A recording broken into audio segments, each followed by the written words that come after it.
YouTube family, what's good with you? It's your boy 2A and LA, and as always, fam, anything I say in this episode, prior episodes, and future episodes is just my personal opinion. Don't take it as fact. Don't take it as law. Always do your own homework and come up with your own conclusions. Right about now, fam, I should go ahead and tap that like button for your boy. If you're new to the channel, I want to say welcome. Come on in. You can join the congregation by smashing that subscribe button and requesting all post notifications. And if you are an existing supporter of this channel, fam, I appreciate you more than you can possibly imagine. You are the reason this channel is anything.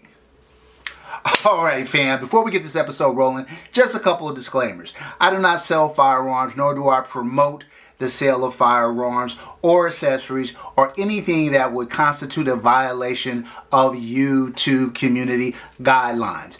Any reviews that I do on firearms or accessories are just that. They are for review purposes only. And if I reference the gun manufacturer or the company that happened to supply the product, I am just referencing that for disclosure purposes. All right? Now, fam, look. If you are not a member of the 2A in LA fam club, I do not know what you are doing at this point in time. As a member of the fan club, you receive unreleased content. You will receive content early. You become automatically eligible for all the giveaways that we do in our bi-weekly live streams, fam. Look. I believe I offer some of the best giveaway opportunities on YouTube. So make sure you're a member of the fam club. It's only $2.99 a month. Just click on that join button down below. And if you are interested in any of the 2A NLA merchandise, just hit that QR code in the corner. You see it. You see it right there. That will take you to the 2A NLA channel. Also, you can sign up to participate in a lot of our giveaways there. So make sure you hit that QR code. All right, that's it. Now let's get back into the episode.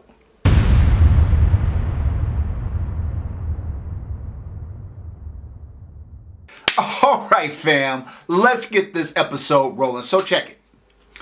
If you guys watch the channel, you know I've done a couple videos on the Jacob Grey Nox9. I was very, very impressed with that gun, and I was one of the first YouTubers to do a full-blown review on the Nox9, and that was kind of based on a prototype gun. Of course, the Nox9 went on to be shipped out.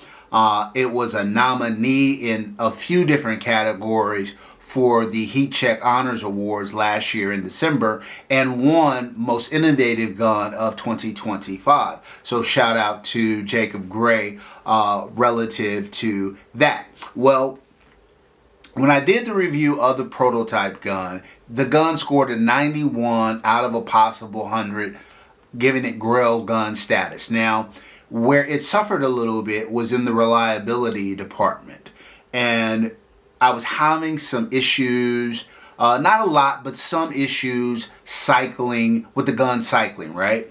And I said at that time, look, if it weren't for that, the score would have been even higher, right? And I said, what you guys got to keep in mind sometimes is a little inside baseball.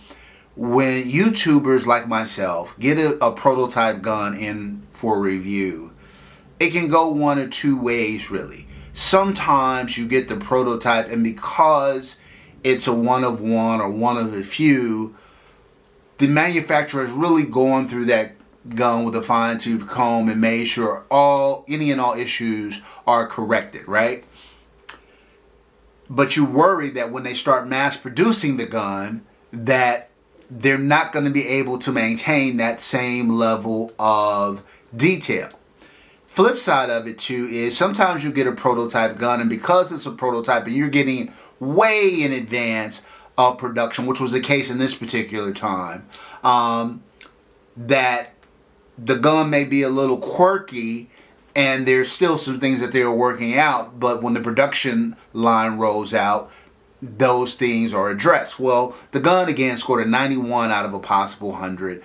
The issues that I had really were kind of some reliability issues. Not a lot, you know, but out of 1,000 rounds, there was maybe 6, 7, 8 times or so where The gun didn't fully cycle. It didn't go back into battery completely. Could have been the way the gun was sprung. Could have been the ammo I was using. Could have been the magazine. Could have been any number of things that helped attribute to that. But I didn't feel comfortable giving the gun a high score in the reliability department. I think at that time the gun scored kind of a 12 out of a possible 15 for reliability. And I'll go ahead and confirm that and put the actual reliability score up there. And I told you guys at that time, look, I love the gun.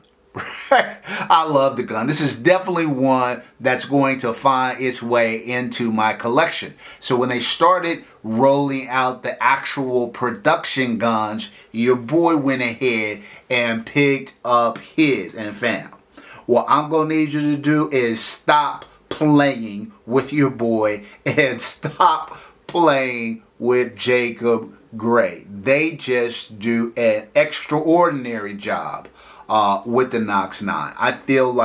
I always feel like, and just, you know, I've told this stories a few times on the channel, but I first saw the Jacob Grey, somebody doing a review on it. It was a small channel doing a review on the Jacob Grey, and I was like, oh wow, this was a TWC9, their very first gun, right?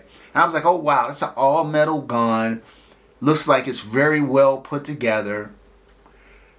In the same price range as a Staccato P C2. This is interesting. I consequently had a conversation with Covert Projects and told them about it. They reached out to Jacob Grey and they ended up opening Jacob Grey out here in California. Other dealers are picked up and off to the races Jacob Grey goes, right? So I have an affinity for Jacob Grey. I feel like they make a really quality gun and their quality keeps getting better and better and better. Watching them evolve from the TWC9 to the TWC9 Black to the Covert Projects gun to the Hex and now the Nox9. I mean, they just keep knocking the ball out of the park, and they've got another new offering, the Hex Pro, that's coming out as well. So we'll definitely get one of those to the channel for review as well. But long story short, I finally got my Nox9 in it, fam. This bad boy run. So I took it out to the range, as you guys saw earlier, and I was really looking for two things. Number one was the quality, the fit and finish of the gun, machining. Now that they start running these guns out, right, at faster paces, are they going to be able to maintain that same kind of quality that I saw in the prototype? And absolutely.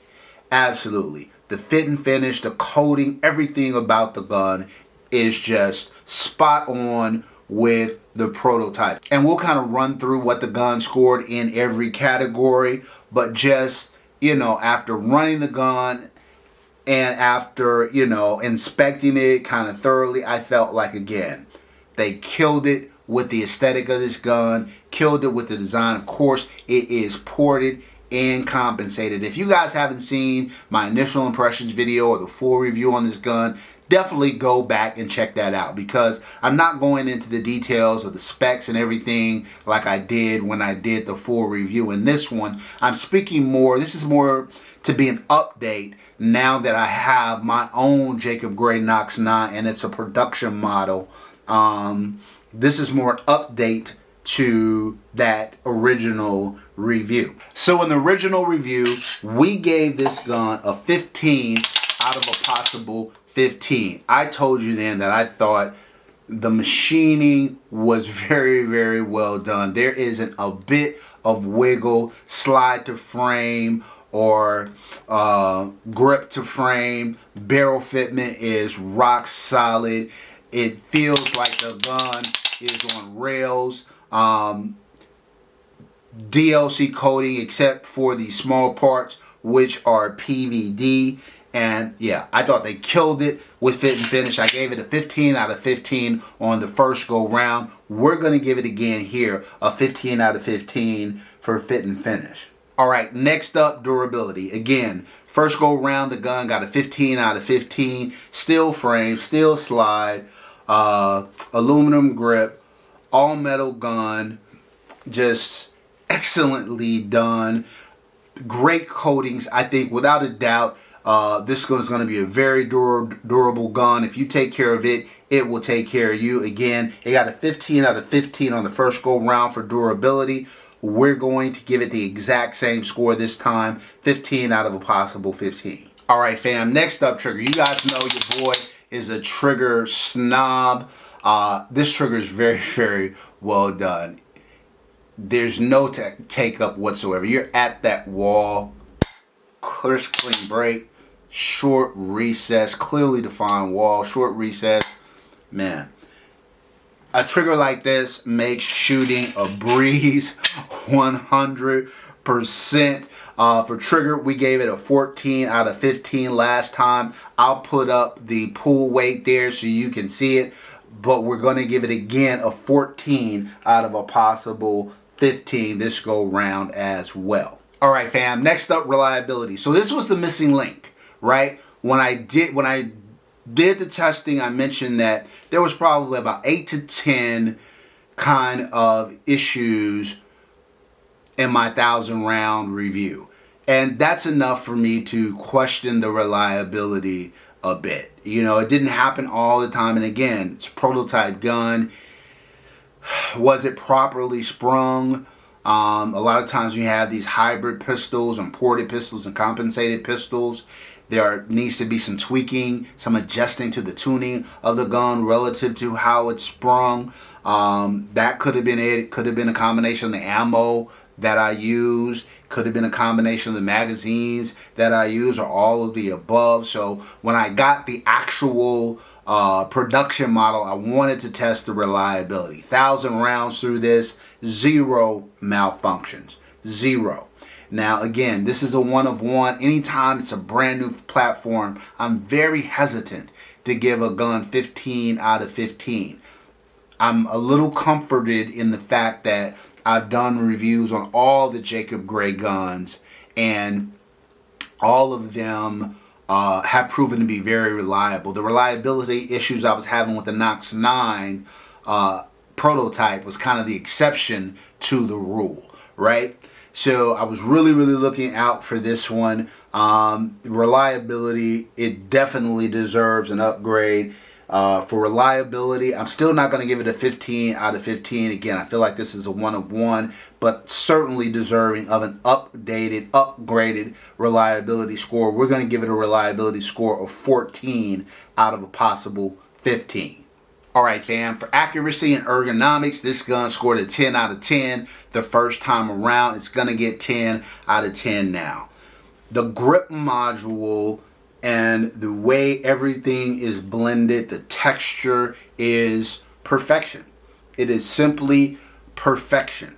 And so ergonomically, I feel like the gun is just very well balanced, very well done, and shootability is amazing. It is so soft shooting, so flat and fast, great trigger. Yeah, ergonomics, again, ergonomics and accuracy, we got a 10 out of 10 the first go round. It gets a 10 out of 10 this go round as well.